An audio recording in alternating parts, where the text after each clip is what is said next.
على إبراهيم وعلى آل إبراهيم إنك حميد مجيد.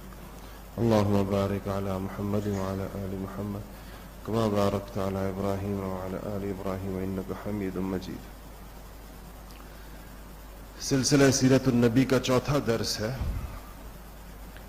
اور گزشتہ درس میں نبی کریم صلی اللہ علیہ وسلم کی پیدائش اور شیر خارگی کا ذکر ہوا تھا، جو آپ کے دودھ پینے کا. تو اپنی والدہ ماجدہ حضرت آمنہ بنت وہب کے علاوہ آپ نے مکہ مکرمہ میں ہی وہی جو سویبہ تھیں، جو ابو لہب کی باندی تھیں، ان کا دودھ پیا ہے.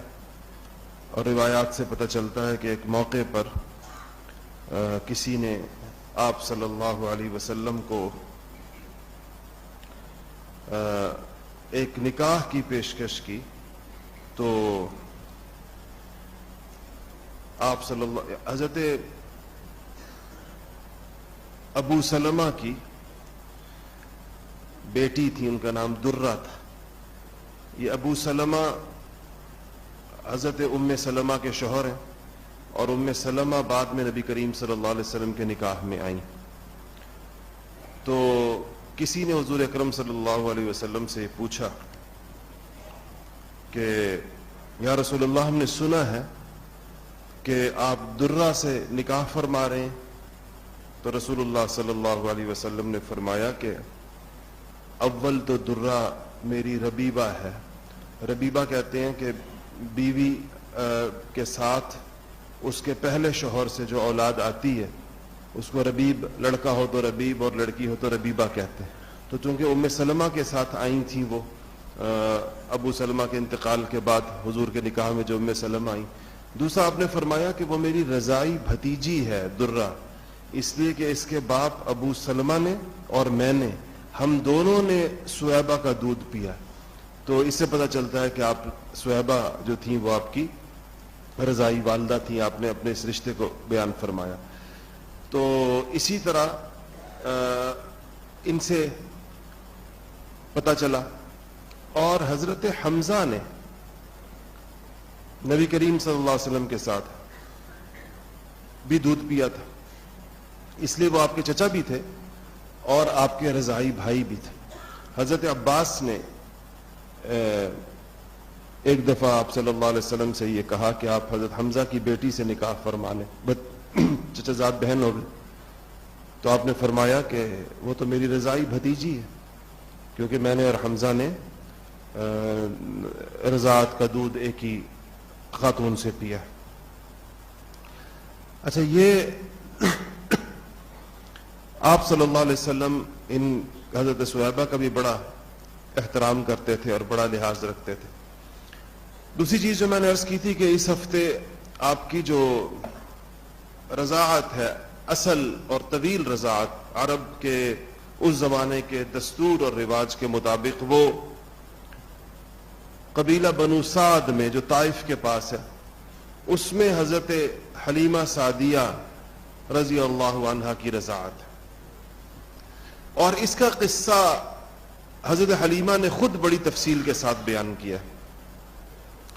حضرت حلیمہ بعد میں مسلمان بھی ہوئیں، اور ان کی قبر ان چند قبروں میں سے ہے جو اس وقت جنت البقیع میں جو چند نشان باقی ہیں قبروں کے، اور ان میں سے کچھ کے نام جو معلوم ہیں، ان قبروں میں سے ایک قبر حضرت حلیمہ سعدیہ رضی اللہ عنہا کی بھی ہے. تو یہ طائف کے پاس ان کا قبیلہ رہتا تھا، اور یہ کہتی ہیں کہ ہم عورتیں سال میں 2 دفعہ مکہ آتی تھی. اور ظاہر ہے کہ وہ عورتیں آتی تھیں جن کی اپنی گودوں میں بچے ہوتے تھے، کیونکہ بچے کو دودھ پلانا ہوتا تھا. دودھ، جس خاتون کا دودھ ہو تو وہی رضاعت کے لیے بچہ لے کے جا سکتی ہے. تو جس خاتون کا بچہ ہو اور دودھ پینے کی عمر میں ہو تو وہ آتی تھی، اور مکہ مکرمہ کے لوگ اپنے بچے ان کے حوالے کرتے تھے ایک معقول معاوضے کے اوپر. اور یہ ان کا ایک ذریعہ آمدن تھا ان خواتین کا. تو اپنے بچے کے ساتھ اس بچے کو بھی دودھ پلاتی تھی جس کو لے کر آتی تھی. اور جب دودھ چھڑانے کی عمر ہو جاتی تھی تو اس کے بعد بچہ واپس دے جاتی تھی. تو یہ بھی آئیں, کہنے لگیں کہ جس سال ہم آ رہے تھے مکہ مکرمہ, تو وہ سال ہم لوگوں کے لیے, طائف والوں کے لیے بڑا سخت سال تھا. کتابوں میں, سیرت کی کتابوں میں لکھا ہے کہ مکہ کے اندر بھی آپ صلی اللہ علیہ وسلم کی پیدائش سے پچھلا سال جو تھا وہ بڑی سخت غربت اور قحط سالی کا سال تھا, اور آپ کی تشریف آوری کی برکت سے اگلا سال بڑی فراخی اور ہریالی کا سال آیا. تو کہتی ہیں کہ ہمارے ہاں چونکہ گزر بسر زیادہ جانوروں پر تھی, اور جب خشک سالی ہوتی تو بارش جب نہ ہوتی تو میدان سوکھ جاتے, چراگاہیں نہ رہتی, جب چراگاہیں نہ رہتی تو جانور دبلے ہو جاتے. تو کہنے لگی میرے پاس ایک اونٹنی تھی, اور خوراک نہ ملنے کی وجہ سے, سبزہ نہ ملنے کی وجہ سے وہ انتہائی دبلی, اور اس کے تھن بالکل خشک, اور میرے شوہر بہت کوشش بھی کرتے تو اس میں سے نہ ہونے کے برابر دودھ نکلتا. اور ایک میرے پاس سواری تھی, اور اس پہ وہ ہم کہیں آنا جانا ہوتا تھا, اس کا بھی یہ حال تھا کہ ہڈیاں نکلی ہوئی تھیں اور چلنا اس کے لیے دشوار تھا. لیکن یہی دو چیزیں, اور اپنے شوہر, حارث نام تھا ان کے شوہر کا, بن عبد العزہ, یہ بھی مسلمان ہوئے بعد میں, ان کو لے کر کہتی ہیں کہ میں اپنے اور اس بچے کو جس کو دودھ پلا رہی تھی, ہم لوگ مکہ مکرمہ کی طرف چلے, اور عورتیں بھی میرے ساتھ تھی. بعض روایات میں لکھا ہے کہ 10 عورتیں تھیں تقریباً. اچھا, یہ اپنا کوئی خیمہ ویمہ بھی ساتھ لے کر آتے تھے, کیونکہ انہوں نے مکہ سے باہر پھر اپنا ایک چھوٹا سا, جس طرح خانہ بدوشوں کی خیمہ بستی ہوتی ہے, وہ لگا لیا کرتے تھے. اور پھر یہ عورتیں مکہ میں پھیل جاتی تھیں, اور ہر گھر میں پتہ چل جاتا تھا آتے ہی کس کس گھر میں بچہ پیدا ہوا ہے, تو اس گھر سے جا کر بچے کو ماں باپ کے ساتھ اس کی بات کیا کرتی تھی. تو حضرت حلیمہ کہتی ہیں کہ یتیم بچوں کی طرف ان عورتوں کی توجہ اس لیے نہیں ہوتی تھی کہ ان کا کوئی صحیح معنوں میں معاوضہ دینے والا ہوتا نہیں تھا. تو عورتیں کوشش کرتی تھی کہ وہ بچے لیں جن کا باپ ہو, جب ہم بچہ واپس لے کر آئیں تو وہ ہمیں معقول معاوضہ دے. تو ان گھروں میں گئیں عورتیں, اور حضرت آمنہ کے پاس بھی عورتیں آئیں, خود حلیمہ بھی آئیں, اور یہ ساری عورتیں حضرت آمنہ کے گھر میں آتی, اور جب یہ پتہ چلتا کہ بچے کا باپ نہیں ہے تو خاموشی کے ساتھ نکل جاتی کسی اور گھر کی طرف. تو جتنی عورتیں ان کے ساتھ آئی تھیں ان سب کو بچے مل گئے, اور حضرت حلیمہ کو بچہ نہیں ملا. شاید دیکھنے والے, بچہ دینے والے ان خواتین کی, ان عورتوں کی جو ان کے بچوں کی رضائی مائیں بننے والی ہوتی تھیں, ان کی صحت بھی دیکھتے ہوں گے. کہتی تھی کہ میری صحت بہت کمزور تھی, اور خود مجھے دودھ کی اتنی شدید کمی تھی کہ میرا بچہ اپنا جو ہے وہ بھی دودھ کم ملنے کی وجہ سے ساری رات روتا تھا بھوک کی وجہ سے. تو کہنے لگی جب میں واپس آئی اپنے اس ٹھیے پر جو ہم نے لگایا تھا مکہ کے پاس, تو پتہ چلا کہ ساری عورتوں کو بچے مل گئے اور واپسی کی تیاری ہے. تو میں نے اپنے شوہر سے کہا, میں نے کہا کہ میں ایک بچہ یتیم چھوڑ آئی ہوں, اور یہ باقی عورتیں بھی اس کو چھوڑ آئی ہیں, تو خالی ہاتھ جاؤں اس سے بہتر ہے کہ میں وہ یتیم بچہ ہی لے لوں. ہو سکتا ہے کہ اللہ تعالی ہمیں اس سے کوئی برکت عطا فرمائے, اس سے یعنی کم بھی ہو برکت ہو. تو کہتے میرے شوہر نے کہا کہ لے لو, اور اللہ تعالیٰ اسی میں برکت دے گا. تو میں واپس آمنہ کے پاس آئی اور میں نے کہا کہ دے دو بچہ, میں اس کو لے جاتی ہوں. تو کہتی ہیں کہ جب میں ان کو لے کر اپنے آئی تو بس ان کا میری گود میں آنا تھا کہ ہمارے حالات بدلنا شروع ہو گئے. کہتے سب سے پہلے تو خود میرے پستانوں میں اتنا دودھ اتر آیا کہ میرا اپنا بچہ وہ بھی سیر ہو کر پیتا اور یہ بچہ بھی سیر ہو کر پیتا. حالانکہ 1-2 دن پہلے تک میں اپنے بچے کا نہیں پورا کر پا رہی تھی, اب دونوں کا پورا ہوتا. کہنے لگی میرے شوہر دودھ کا برتن لے کر, ابھی ہم مکہ سے نکلے نہیں تھے, کہ میرے شوہر دودھ دوہنے کے لیے ایک برتن لے کر اس اونٹنی کے پاس گئے جو چند قطروں سے زیادہ دودھ نہیں دیتی تھی, اور واپس آئے تو ان کے پاس دودھ کا برتن لبالب بھرا ہوا دودھ سے, اور حیران ہو کر کہنے لگے کہ حلیمہ وہی اونٹنی ہے اور اس کے تھن دودھ سے ایسے بھرے ہوئے ہیں کہ دیکھو کتنا بڑا برتن اس سے دودھ کا نکلا. تو ان کے شوہر نے کہا کہ حلیمہ ایسا لگتا ہے کہ تم کوئی بڑی بابرکت جان لے کر آئی ہو اپنے ساتھ, کیونکہ یہ حالات اس بچے کی آمد کے ساتھ بدلنے لگے. پھر کہتی ہیں کہ جب یہ تو ہم نے دیکھ لیا, یہ دو چیزوں کا اندازہ تو سفر سے پہلے ہی ہو گیا. جب سفر شروع ہوا تو میری اونٹنی میری سواری کے اندر ایسی جان آ گئی کہ وہ سب سے آگے آگے دوڑی جا رہی ہے, سب سے آگے پوری قوت کے ساتھ چل رہی ہے. پہلے میری وجہ سے قافلہ رک رک کر چلتا تھا کہ لوگ آگے نکل جاتے تھے, میری سواری ساتھ نہیں دے پاتی تھی تو لوگ میرا انتظار کرتے تھے. اور رستے آتے ہوئے کہتی ہیں پورا رستہ مجھے عورتیں سناتی بھی آئیں کہ حلیمہ تیری وجہ سے سفر میں تاخیر ہو رہی ہے, تیری سواری چلتی نہیں ہے, سب کو دیر ہوتی ہے اس کی وجہ سے. اور کہتی ہیں کہ جاتے ہوئے میری سواری کو پکڑنا کسی کے بس میں نہیں رہا. تو کہتی ہیں کہ عورتیں بڑے تعجب سے مجھ سے کہنے لگیں کہ حلیمہ یہ وہی سواری ہے؟ تو کہتی میں نے کہا ہاں سواری وہی ہے, سوار وہ نہیں ہے, سوار بدل گیا اس کا. تو کہتی ہیں کہ میری سواری میں پوری جان اور قوت. اور جب یہ چلی اور مکہ مکرم اپنے طائف پہنچی تو کہتی ہیں کہ میں نے اپنے گھر کی برکتوں کا پھر بڑا تفصیلی ذکر ہے کہ ایک ایک چیز میں اللہ جل شانہ نے نبی کریم صلی اللہ علیہ وسلم کی آمد کے ساتھ کیسی برکتیں عطا فرمائیں. کہنے لگی جب یہ بچہ 2 سوا 2 ڈھائی سال کا ہو گیا تو واپسی کی عمر, بچے کو واپس پہنچانا تھا اور میرا دل نہیں چاہتا تھا کہ میں یہ بچہ میرے گھر سے جائے. تو میں چلی تو گئی کیونکہ ساری عورتیں بچے واپس کرنے جا رہی تھیں جو میرے ساتھ لے کر آئی تھیں. تو کہتی کہ میں نے جا کر بی بی آمنہ سے کہا کہ دیکھیں بچہ کتنا اچھا پل گیا ہے, کتنی اچھی اس کی صحت ہو گئی ہے, اور اگر آپ اجازت دیں تو میں اس کو 1-2 سال اور رکھوں اپنے پاس, مزید اس کی صحت اچھی, جن مقصد کے لیے آپ نے دیا تھا وہ مزید اچھے طریقے کے ساتھ حاصل ہوگا. تو کہتی ہیں کہ عجیب بات ہے کہ مجھے توقع نہیں تھی لیکن انہوں نے مجھے کہا کہ ٹھیک ہے تم اس کو لے جاؤ دوبارہ. تو کہتی ہیں کہ میں اس کو دوبارہ لے کر آ گئی.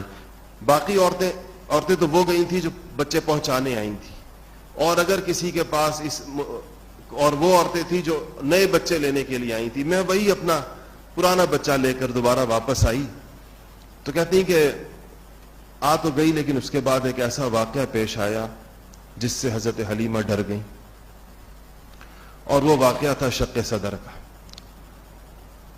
کہ کہتی ہیں یہ بچہ تھوڑا بڑا ہو گیا, چلنے پھرنے لگا, تو مجھ سے کہنے لگا کہ میں ان بچوں کے ساتھ, حضرت حلیمہ کے بچوں کے ساتھ جو بکریاں چرانے کے لیے جاتے ہیں, میں بھی ان کے ساتھ جاؤں گا. تو کہتی میں نے اجازت دے دی, جایا کرتے تھے ان کے ساتھ. یہ عمر کتنی تھی اس میں اختلاف ہے, بعض بیشتر مفسرین کا خیال ہے کہ یہ عمر 4 سال کے لگ بھگ کی تھی.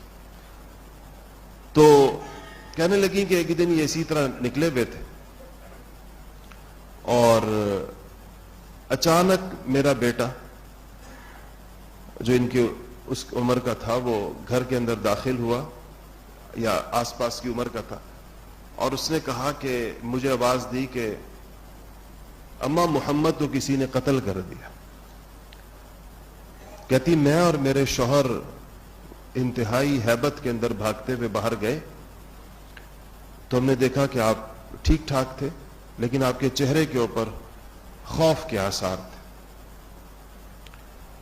تو ہم نے پوچھا کہ کیا ہوا, تو اس ہمارے بیٹے نے آ کر یہ بتایا کہ 2 سفید کپڑوں والے بندے آئے اچانک کہیں سے, اور یہ ہمارے ساتھ تھے, انہوں نے ہم سے ان کو لے لیا اور لے جا کر لٹا دیا اور ہمارے سامنے ان کا سینہ چاک کر دیا. یہ اتنا منظر بچے نے دیکھا اور اتنا منظر دیکھ کر وہ گھر کی طرف بھاگا. تو کہتی ہم جب گئے تو وہ ٹھیک تھے, تو ہم نے پوچھا کہ کیا ہوا, تو آپ نے کہا کہ 2 بندے آئے تھے اور انہوں نے میرا سینہ چاک کیا اور اس میں سے دل نکالا اور ایک پانی کا تشت ساتھ لے کر آئے تھے, اس کے اندر دل کو دھویا اور اس کے بعد دوبارہ دل کو جو ہے اپنی جگہ پر رکھ کر جب اس کے اوپر سینے پر یوں ہاتھ پھرا تو وہ سل گیا سینہ. اور یہ بعد میں رسول اللہ صلی اللہ علیہ وسلم نے فرمایا کہ